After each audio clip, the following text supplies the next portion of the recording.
You can support this show at patreon.com/ASAPodcasting.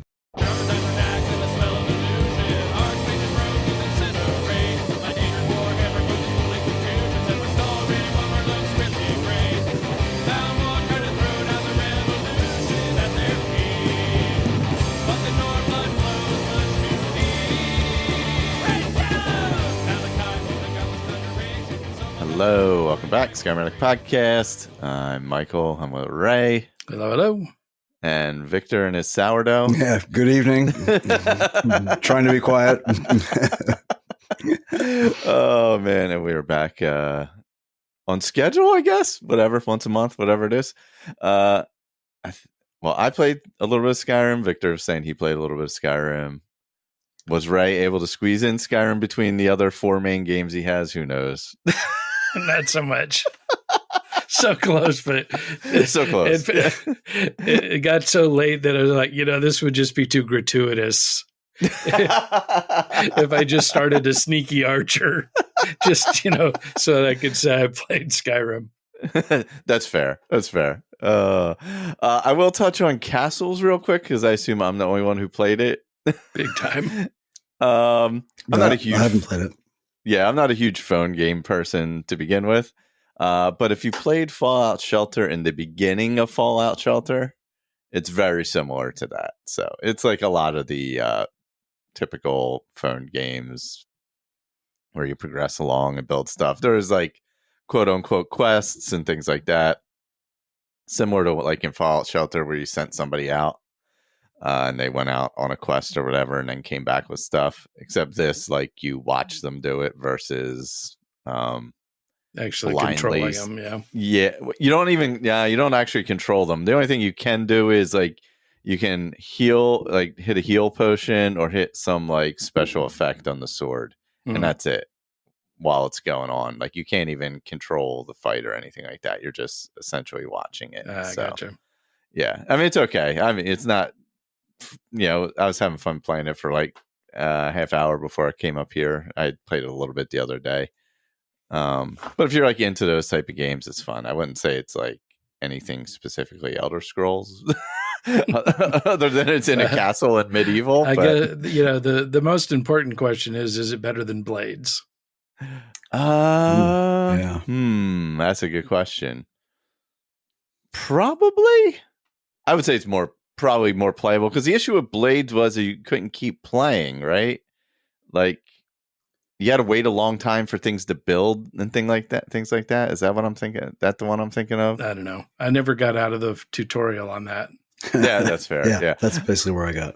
Yeah, I didn't get very far in that either. But yeah, if you're looking for something Elder Scrolls, it's not like, I don't know, you're not going to get the vibe that it's Elder Scrolls in any way, realistically. Yeah. It doesn't have a look of it or anything other than there's some Khajiit and some Argonians running around. Well, you can't get the sandbox, right? Yeah. So, yeah. And even that's the Elder Scrolls thing. So the theming of it doesn't really give you that vibe either, honestly. Like the characters just look like any character from any generic phone game. You're going to play whatever one. So it doesn't really give you any kind of anything that says, oh, this is, Elder Scrolls or whatever. But that's my big what is it called again? Castles? Is that what's called again? Yeah. That's my big Elder Scrolls Castles review there. There you go. And that's probably the last time I'll play it also. Not that it was bad. It's not like pay to win or anything like that. Like all of them, you can, whatever, buy gems to get things or buy gold coins or whatever. But, all the typical stuff you would expect. So, otherwise, in actual Elder Scrolls, I played through mostly through a mod called Into the Abyss. Which is available for all the different editions, special edition, legendary edition, anniversary edition. There are separate ones for each of those, I believe. Yeah, I've downloaded the anniversary edition one. I haven't played it yet, but once you had mentioned it, I went and downloaded it. So it's sort of in queue. Yeah, I'm not gonna. It's relatively new, so I'm not gonna spoil anything on it because it's also kind of a puzzle thing, and also I'm kind of lost halfway through. Yeah, I find those sort of mod quests with puzzles because they're. I hate to call people who build these amazing complex mods amateurs, but in some ways they are, right. So I think they tend to it's not a word, but complexify their puzzles. Yeah. Because the Wheel of Lull is the perfect Oh my example. God. Yes, exactly. Dear exactly God, that yeah. sort of thing. Yeah. Woof. Yeah. Wheels of Lull was difficult. I will say this is not as difficult as that. I will say that. It's much simpler to get to, and there's no like was Wheels of Lull where we were climbing up the tree branches too, or no, was that the other one? Yeah, there was one where That was you were climbing Clockwork up City, the walls, wasn't it, or something? No. Yeah. Yeah. One or the other of them. Yeah. Having to jump from platform to platform. Yeah. This one there isn't much of that. Now, I will say you almost certainly can't play this mod unless you are a relatively high level character, and either you are setting up your character to have shouts or you are playing through the dragon storyline. Oh, okay. Because you need Become Ethereal and you need Whirlwind Sprint. Whirlwind Sprint, yeah, that makes sense. I would say those two you definitely need. There's probably other workarounds to be able to do the stuff you need to do, but like those would be like super handy. Like I basically built a character. I didn't obviously play up to that level because it would have been days, but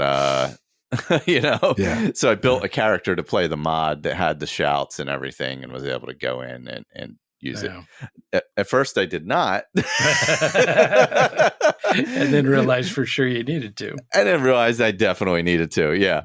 So you get to it starts off up by Folk was it Folk something Crossing? Folkvangler? Is it? Yeah, something like that. Folkwater Crossing.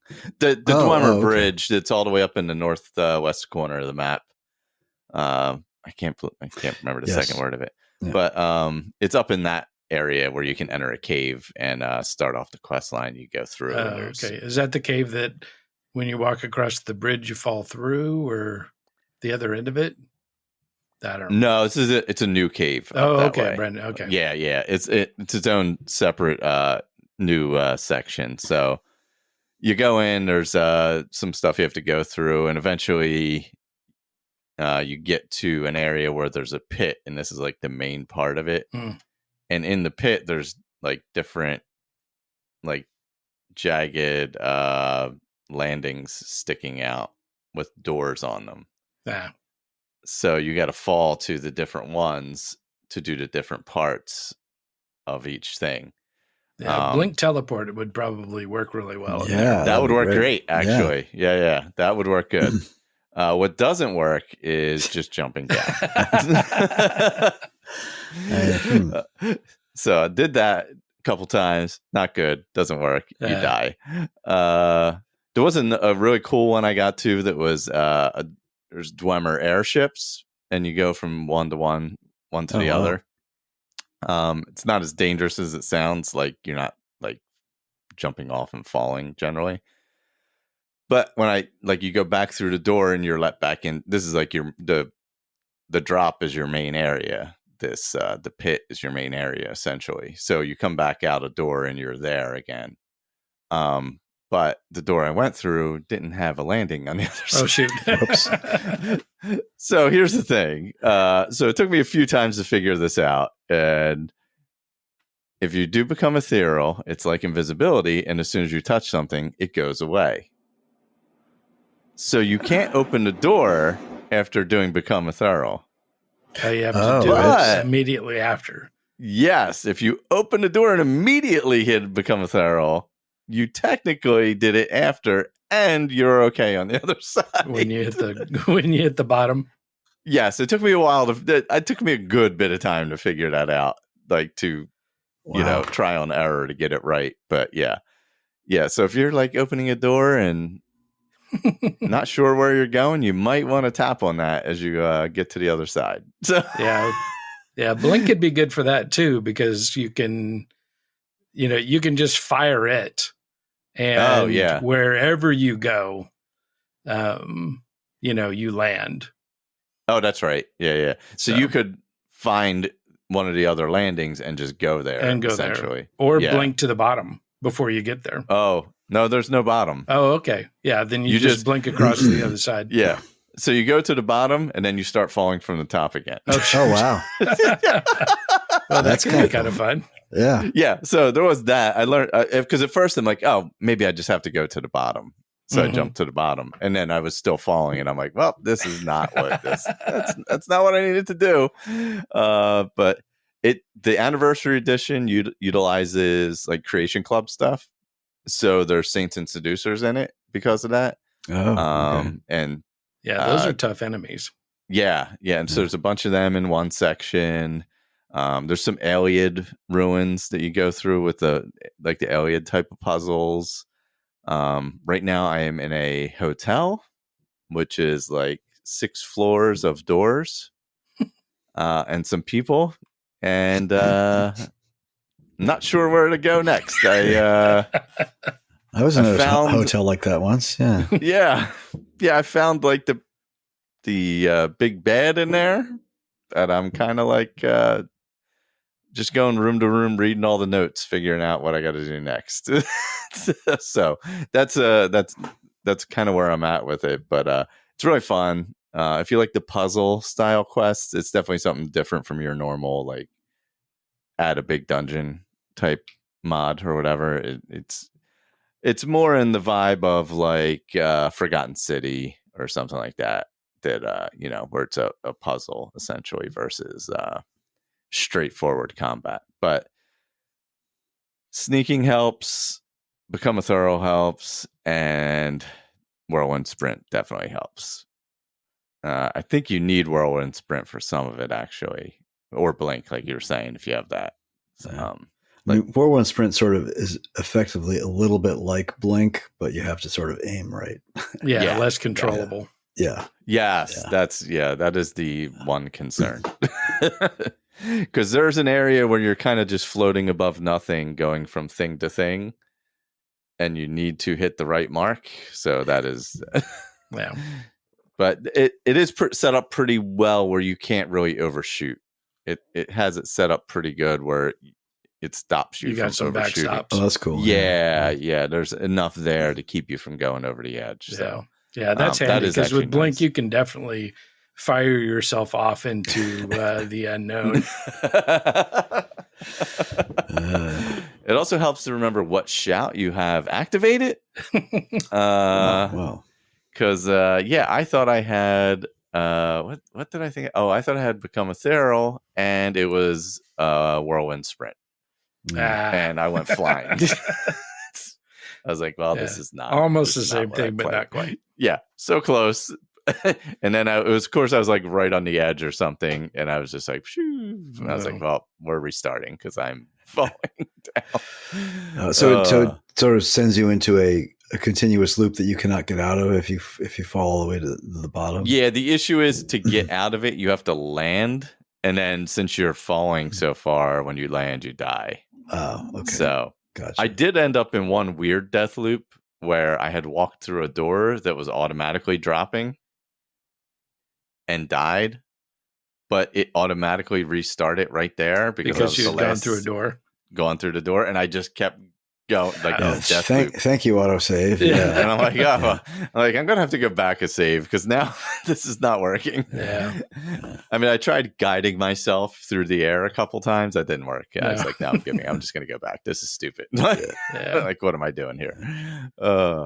And there's some good loot and stuff. I'm not really playing it for the loot since I just built a character to do it. So I'm not really worried about picking up loot or anything. But there's like, it's definitely like if you're a higher level and playing on Legendary, it's super fun. Also, yes, I started on Legendary and didn't realize it and was getting crushed by Saints and Seducers, by the way.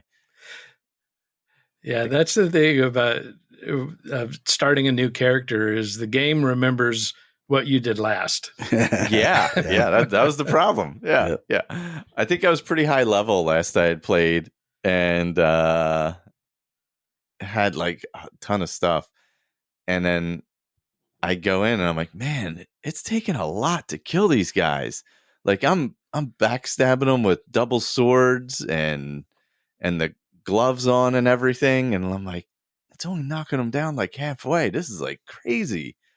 And then I look at this, like after a while, after like getting one hit and killed many times, I looked and I'm like, well, I'm playing on Legendary and that would be the problem. So yeah. But it's fun. It was definitely enjoying it. And I'm going to try and finish the hotel part of it to kind of see where that goes. And I'm enjoying that part. Yeah. I'm going to try killing some of the people who I think are guilty and see how that works out for me. There you go. There was a horse into the abyss. Into the abyss, yeah. So as long as you have Anniversary Edition, get the Anniversary Edition one. It's on the Nexus. It's on Xbox. It's on both. So yeah, it seems to be everywhere. Yeah. Who created it? Let's see. I got it pulled up right here. It was yeah, I don't think I tried it on my last character, but the one before that I might be able to do something. I might drop it into my current playthrough and see if it coexists reasonably well. It sounds like it's well enough sequestered. Yeah, it's pretty, like, it doesn't spill over into the main area at all, as far as I can tell. So it should be pretty well sequestered. Yeah. Unorthodog is the one who who created this mod. So thank you for that. It is fun. I'm enjoying it. But yeah, I think you could probably hop into it in the middle of one, I would think. It doesn't seem to be something that would have wide-ranging effect in any way. Followers. Does it include a followers and player home too, or? I'm not sure. There could be. I may not have gotten far enough yet. Yeah. It says it's kind of follower friendly, but I can see why it wouldn't be, just because of how you go through the different things. It seems like a recipe for disaster with a follower, quite frankly. Yeah. Especially if they're bumping you off the cliff. Yeah, that would be part one. Yeah, well, that's not even the only area where you can fall off. There's one area where it's all suspension bridges that you can like fall off. Oh, jeez. So if you're walking around with a follower, you're going to get jammed up in doors and everything else. You're going to try and jump around them and jump off the thing. It's like, I would suggest not bringing a follower. that would be my suggestion. Yeah. So, but yeah, that's Into the Abyss. That was enjoyable.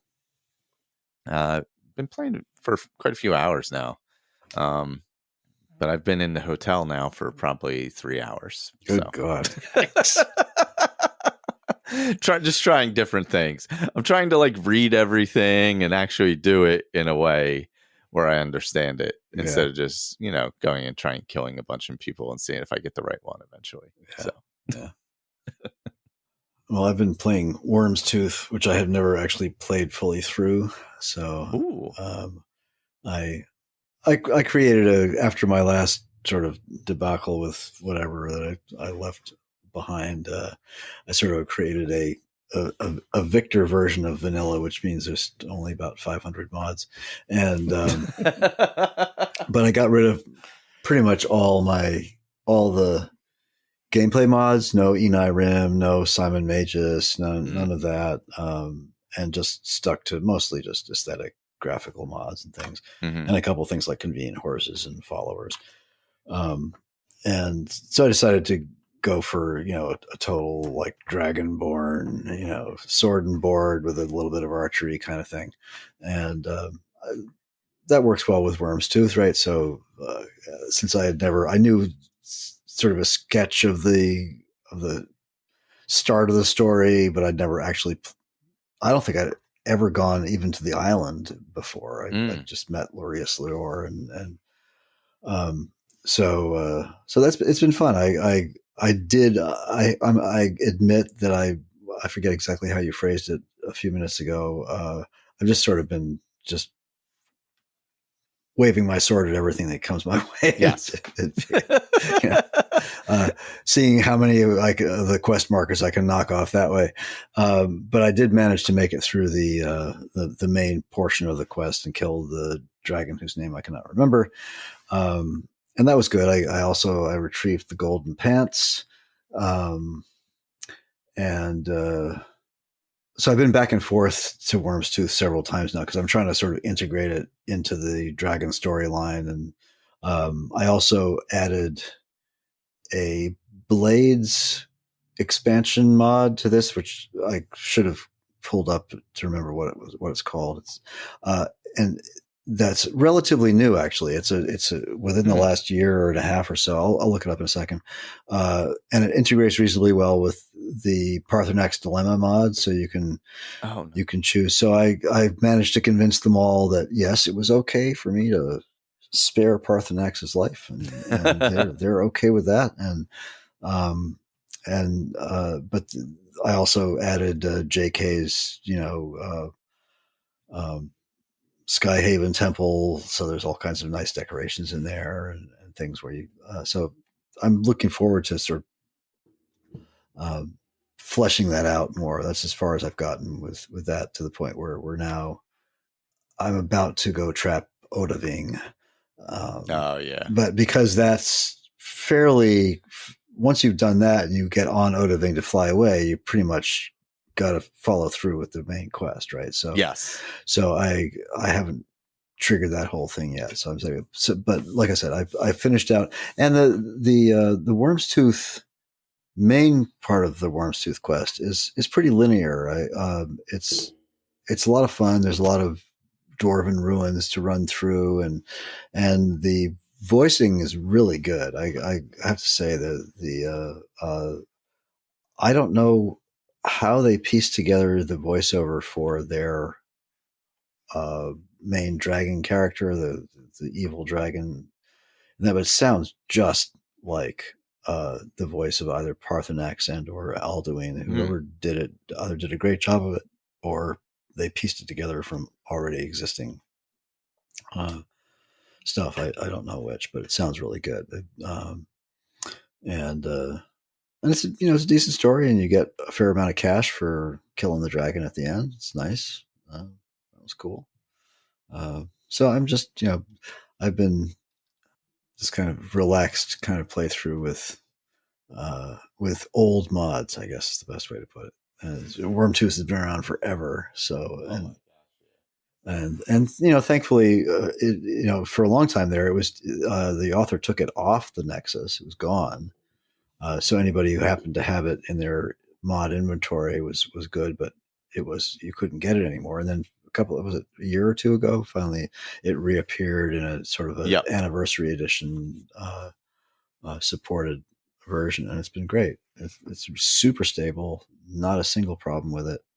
The only problem I'm having with this loadout is because I stubbornly adhere to using extensible follower framework, and that's probably not such a great idea, because the followers just, through whatever interaction with other mods or whatever, you get this death spiral. This is the best way I can describe it. Followers end up, you can't heal them. You can actually heal them with healing hands if you happen to want to play that sort of supporting, I don't know what you'd call it, maybe a monk or something like that, and run around and heal all your followers. That's great. Otherwise, essentially, they won't heal. They do not passively heal, and it's a bug well known, and the author of the mod has long since moved on to, I don't know, Dark Souls or some shit, and doesn't support the mod anymore. So if you are using EFF, you have to be prepared that that's going to happen to your followers. They will just death spiral down and die. Even if you set them as essential, which you can do using EFF, you can set them to essential so they shouldn't die. They will anyway, just to spite you. Anyway, so that's Wyrmstooth has been my all I've done lately. So in Skyrim, it looks like it came out originally in 2013-ish. Yeah, it's been around, which makes sense. Yeah, I know it's been around a long time. Yeah. I mean, I played it a long time ago. Yeah. But it's one of those ones that's like really stood the test of time. Totally. And it plays, it really does play very seamlessly. And I mean, I don't remember why I was running around trying to find golden pants, but I was, and I had to kill a bunch of witches, and they were pretty tough. My character right now is like level 33. And there were some pretty high level, enemies, and it took me a few times to get through that. I'm also playing with a mod called Poison. Is it Poisoning or Poison Extended, which I love, but it adds all these amazing toxins that show up in the level lists. So, but you can't make them yourself. And some of them are super powerful, like 250 damage points per second for 10 seconds. I mean, you can one shot a dragon with shit like that. But those are pretty rare. But it also super charges frostbite venom, and Chaurus venom, and Falmer arrows, etc. So if you get bit by a spider, you better have lots of health potions and some spells because it's a 30-second cool off, or whatever you want to call it, for those. So you will die quickly. Oh, man. So you have to you do need to have some sneak ability, and you have to know where the spiders are and not give it. It's actually a really, really fun mod. But if you get the right poisons, and often like Falmer have these poisons in their inventory. And there's a lot of the really, really powerful ones are very rare, but the not so powerful ones are like, there's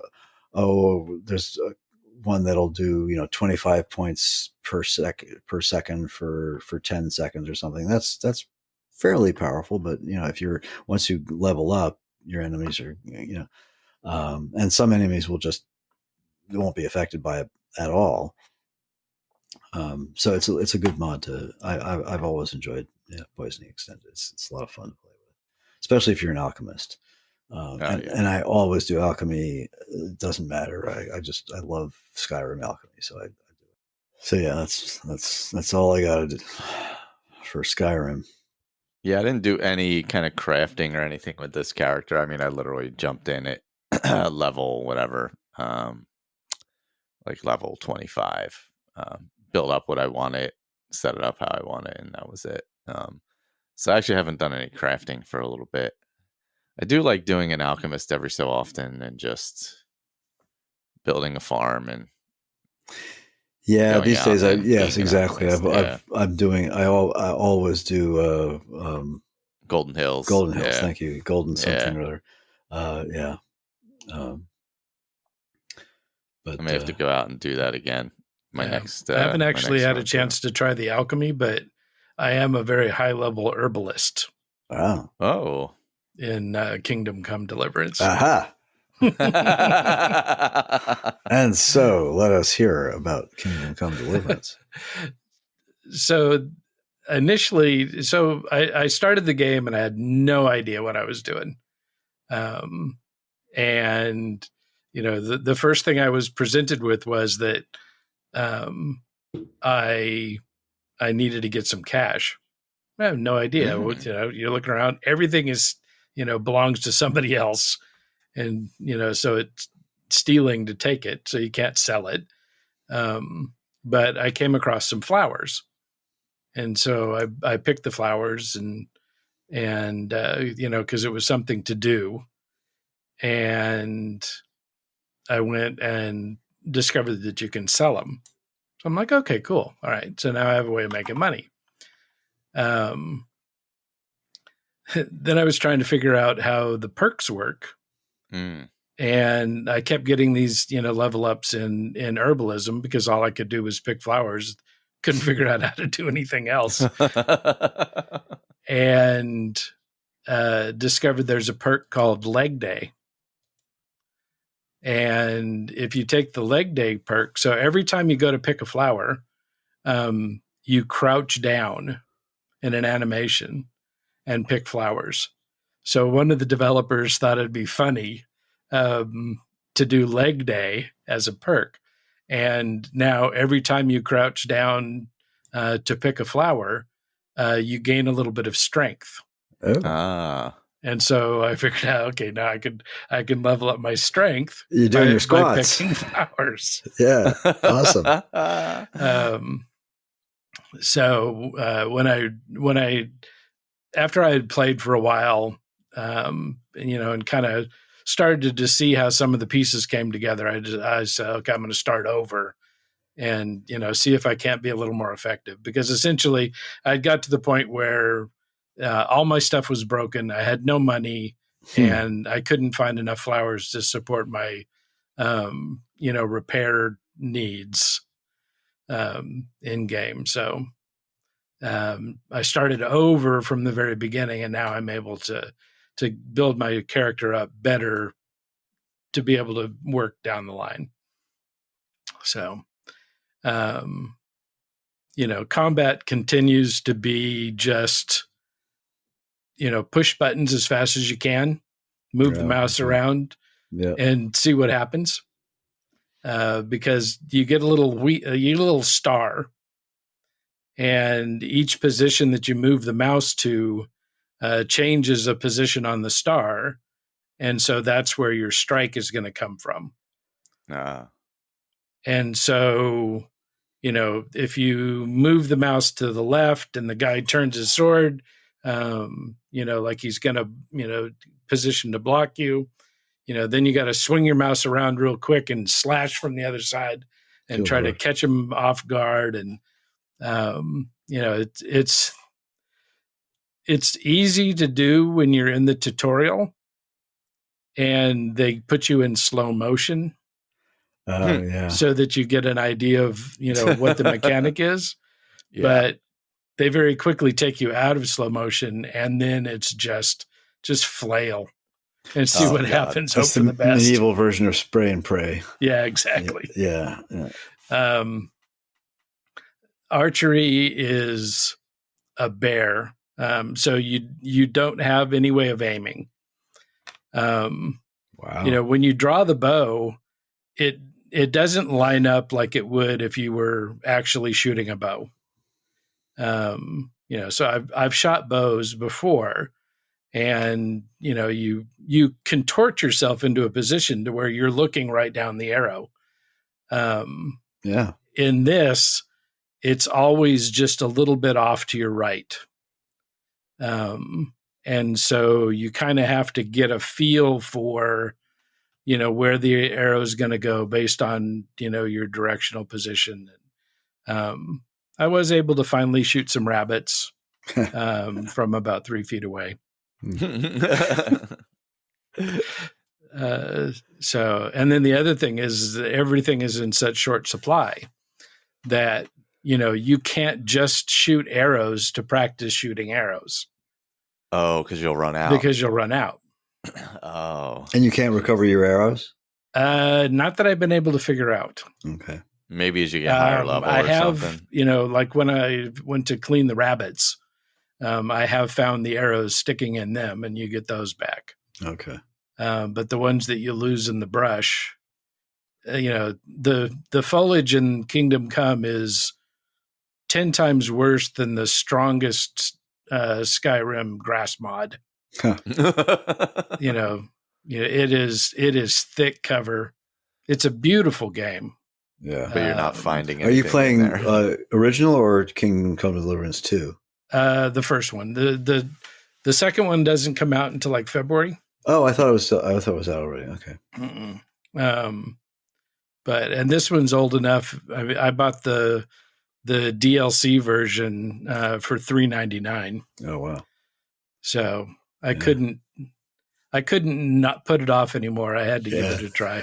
I know Sean and Kate have both really enjoyed it, but Kate is, as far as that type of game, she's far more addicted to Medieval Dynasty, which is I think it's a sort. I don't know how similar it is to Kingdom Come Deliverance because I haven't really played. I've played Medieval Dynasty a little bit, but Medieval Dynasty you just start as a nobody with nothing and work your way up into building villages, various things.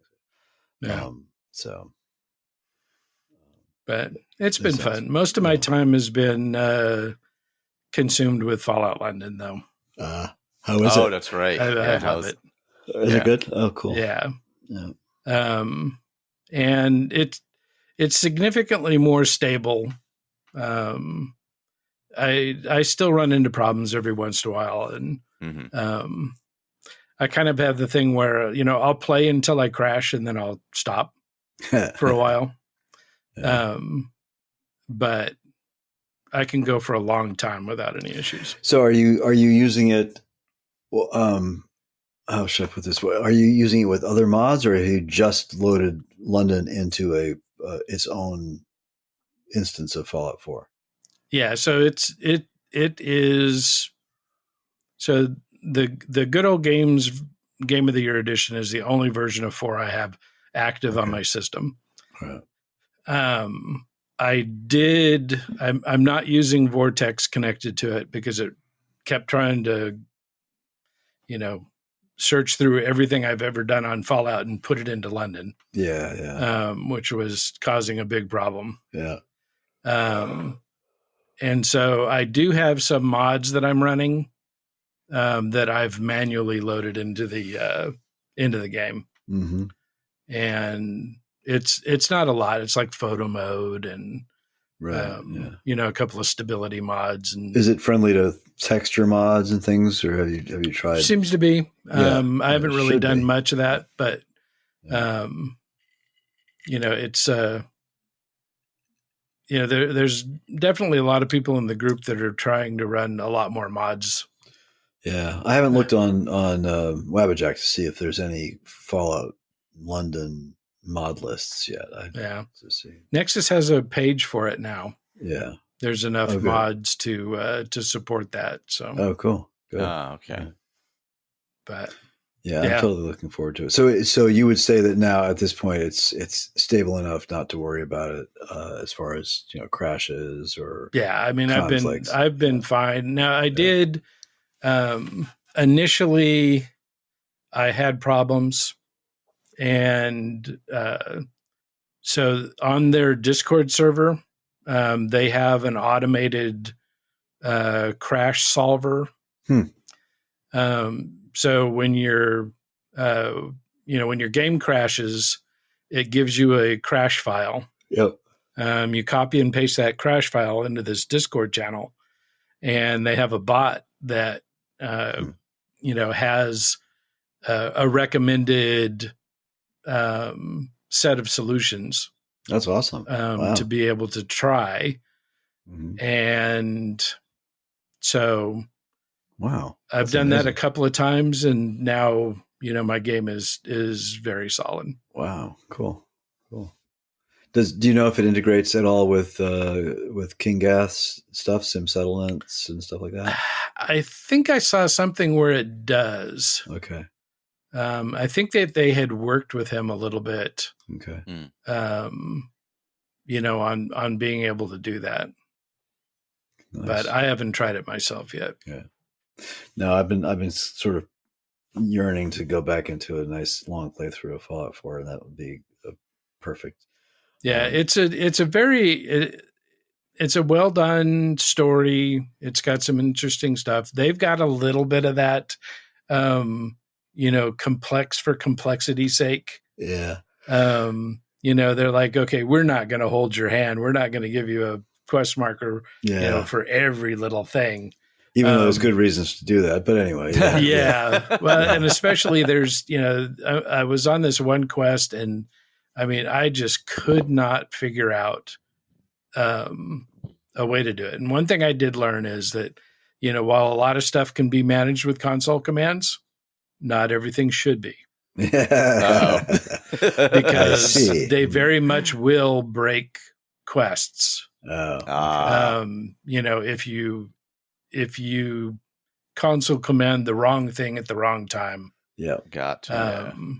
And it'll seem like everything's great, but down the road, all of a sudden stuff's not working and you don't know why.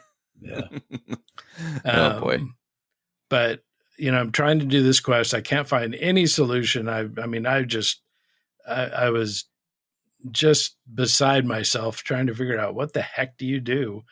And so finally I looked it up, and there is a fuse box that you can shoot.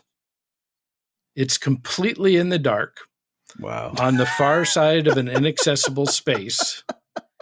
And only by knowing that it's there can you hit it. Oh, man. And when you do, everything opens up. It's great. It's like, I don't care how good of a gamer you are. There is no reason for you to just randomly shoot in a dark spot No, in fact, a really good gamer wouldn't necessarily do that because they don't want to waste their ammunition, right? Right. So, yeah. So because that is the thing in this game. There is markedly less loot in London than in Boston. Yeah. Like markedly. I would say probably 75% of the containers that you come across in the game are empty. And so bullets are very precious. How's the travel between the two? If you want to go back to Boston or wherever not going to happen. Oh, so once you're in London, you're there. Yeah. So when you play the London mod, it completely takes over.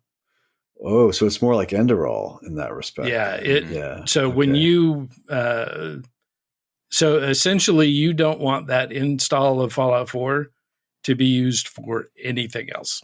Oh, okay. That's good to know. You want a completely clean version, completely clean install.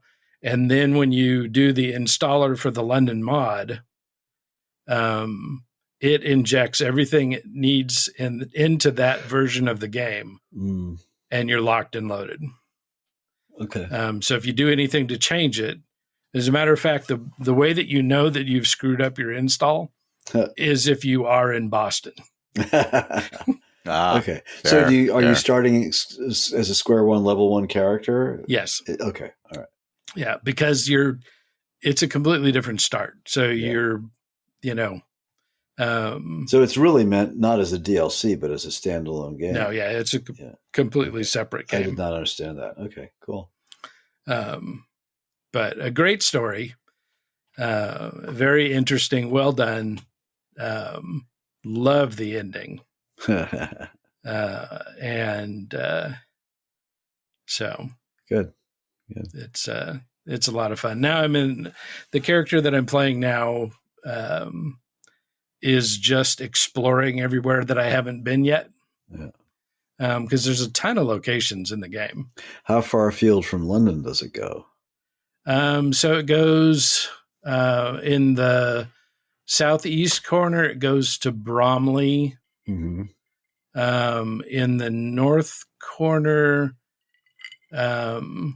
so Hackney, and kind of a little bit, I think, Blackwall, up in that corner. On the other side, it goes as far northwest as Camden. Okay. And then in the south, down to Wimbledon. Oh, all right. Okay. And lots of interesting places to visit, cool stuff to see. Yeah. Very,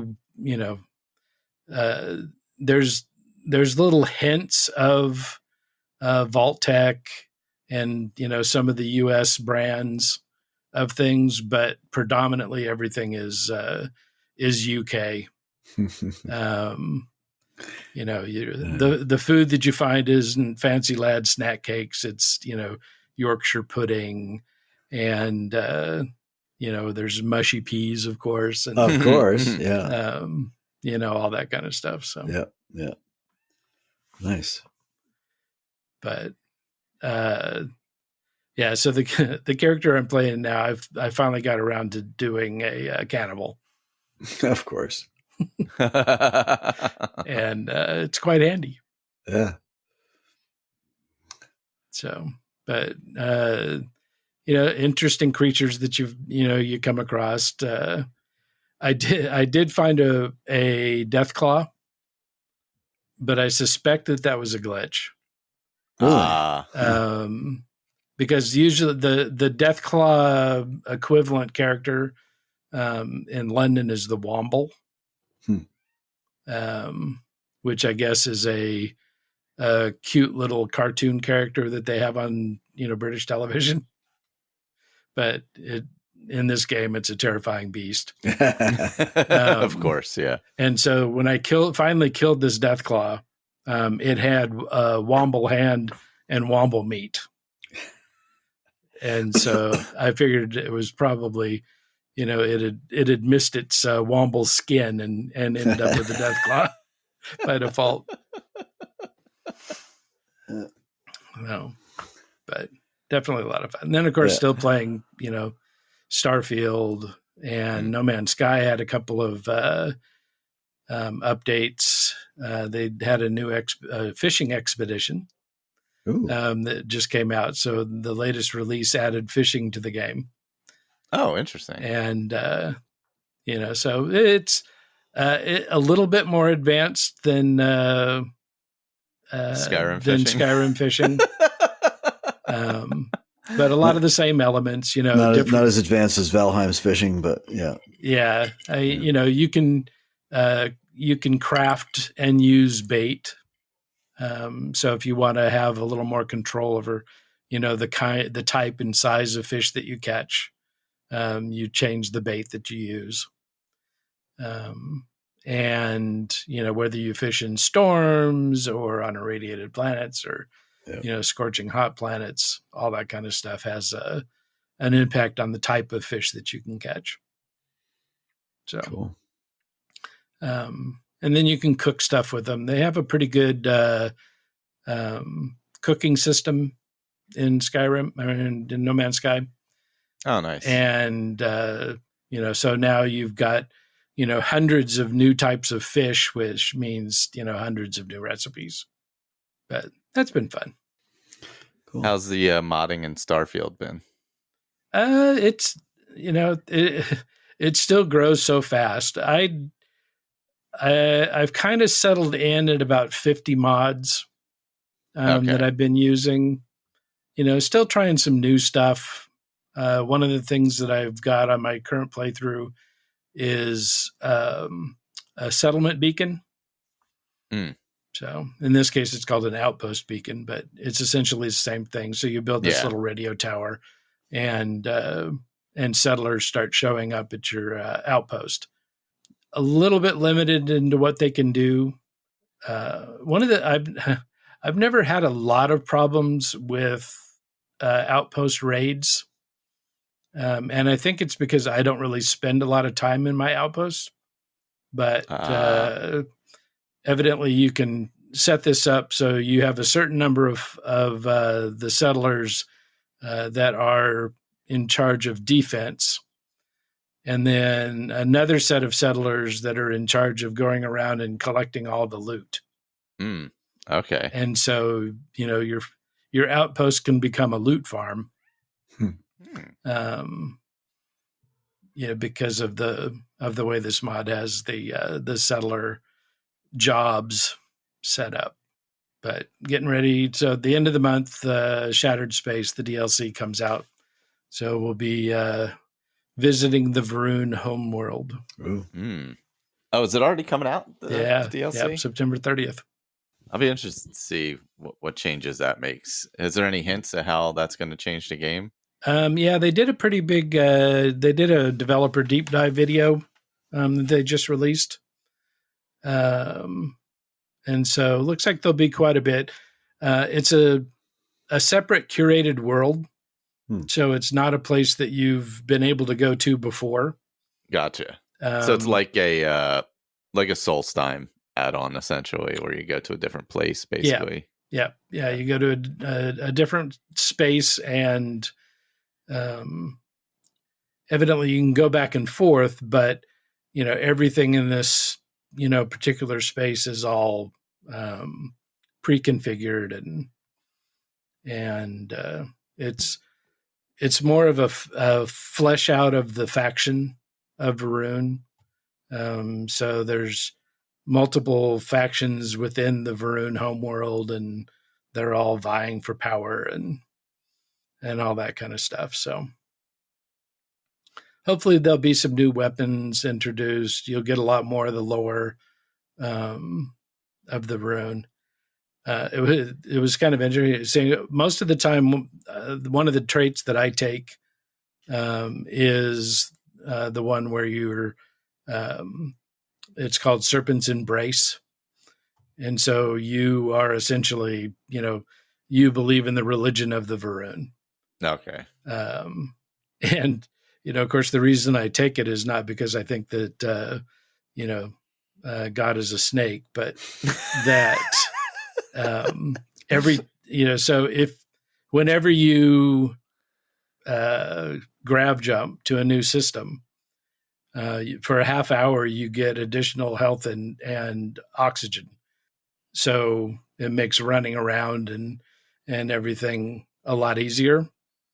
And so it's the most practical one. The other two just give you access to loot chests. Oh, okay. So it's a one-time, here's your crappy, junk, nice knowing you.